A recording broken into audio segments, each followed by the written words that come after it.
All right, everybody, let's talk more about time and rhythm in this week's video.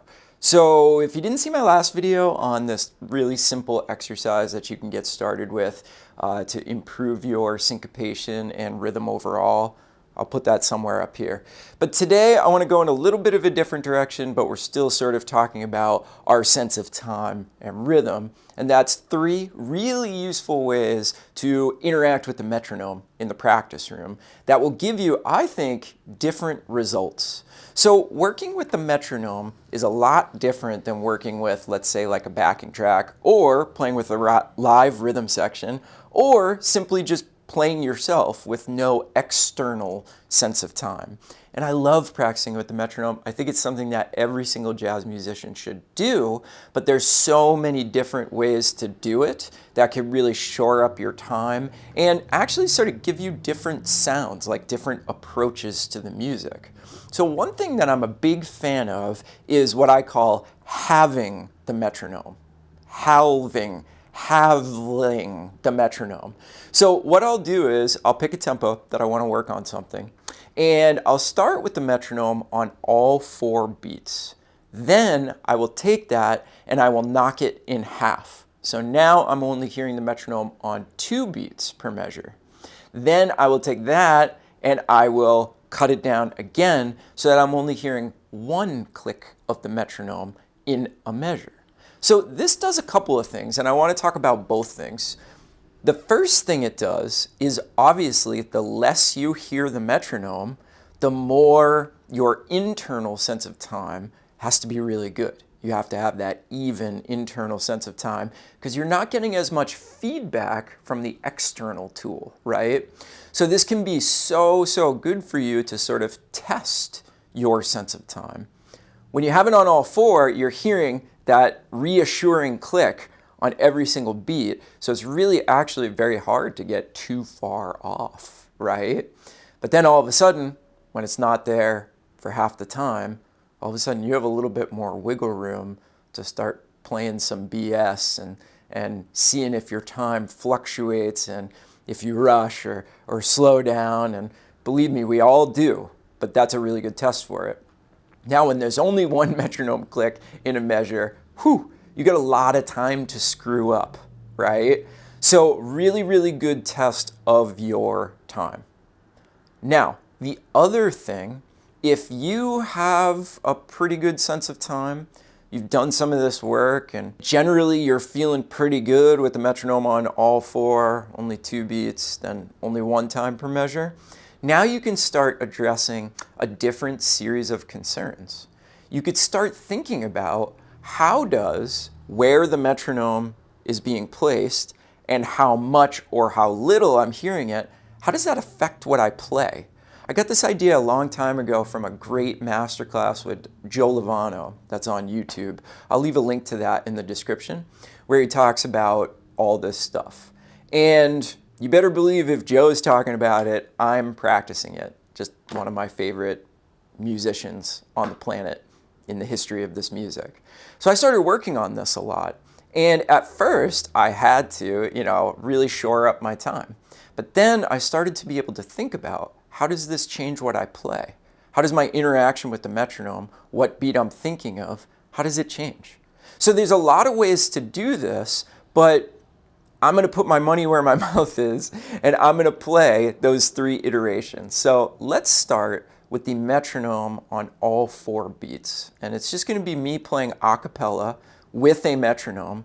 And I'm going to choose a tune that I'm really comfortable with. I'm going to choose It Could Happen to You. And I'm going to also choose a tempo that I'm pretty comfortable with. So we're going to do it right around 160 BPM.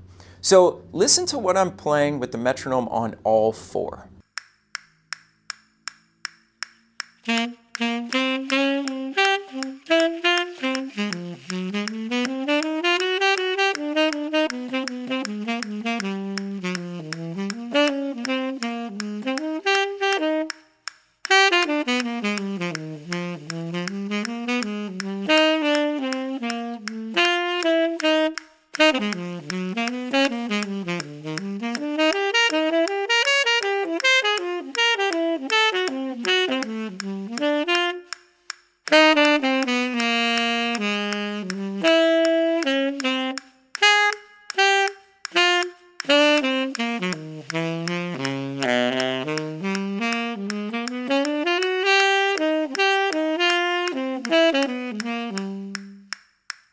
Okay, so that's just what naturally came out when I was playing over that form with the metronome hitting me on every beat.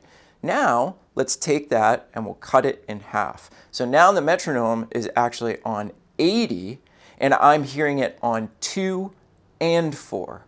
Let's see if that changes anything. Maybe my time gets worse. Maybe it inspires different ideas because of where the metronome is placing the time and the fact that I'm only hearing it half as much. I don't know. You be the judge. Here it is on 2 and 4.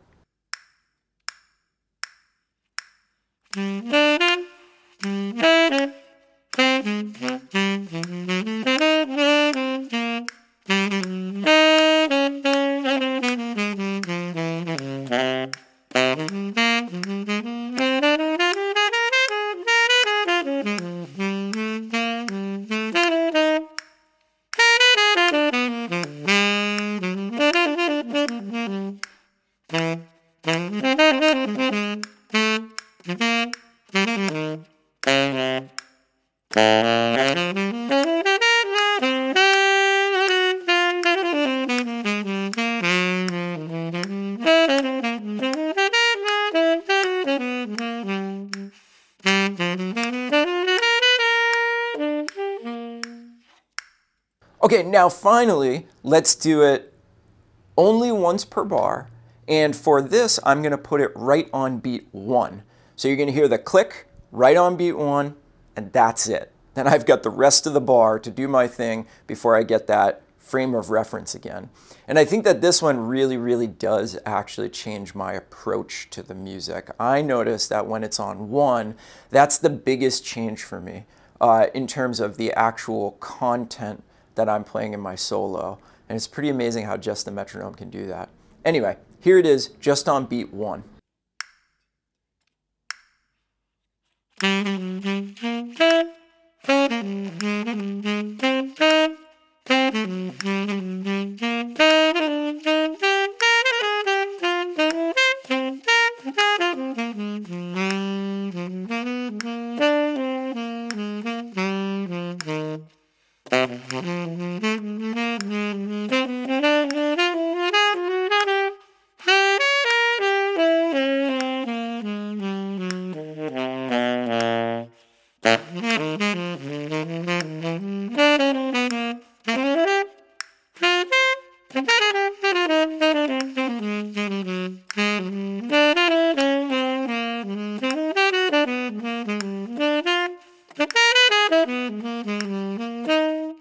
Okay, so what do you think? How much did it change? I would love to hear your thoughts below.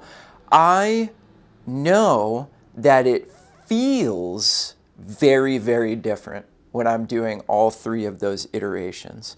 I'll let you all be the judge on whether it sounds very different. And I'm very interested to see what you say about sort of how my playing changes.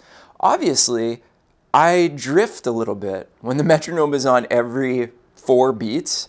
Ooh, it's a little bit like you're playing and then that metronome sort of reins you back in and then I'm kind of on my own again and then I come back in. It's really tough. So I'm interested to see what you all hear with those different iterations. So this could give you something to work on in the practice room again right away, right? Take that metronome and do 3 iterations of it. Now, obviously, if we're putting the metronome on all 4, there's no real wiggle room in that, right? We could just put it on all 4 and play. But when we hear the metronome every 2 beats, there's actually some different ways we can do that. So we could hear the metronome as being on 1 and 3, or we could hear it as being on 2 and 4. And actually, I suggest that you do both of those things because again, it just like gives you a different frame of reference and makes you deliver your information in a different way. It makes you think about time in a different way. And if you don't think that you can swing and be hip with the metronome on 1 and 3, try it because you can, for sure. And then when we only have 1 click per bar, we could put that on 1, we could put that on 2, we could put that on 3, or we could put that on 4. However, I recommend that you start with it right on 1. That's something in that Lovano masterclass that he calls the big beat, feeling 1. That's the big beat where you kind of just float from 1 to the next one to the next one. And that's what I hear in his playing a lot. And that's what I'm trying to get in my own playing, frankly. So let me know what you think about all this, and we'll see you on the next one. Bye, everybody.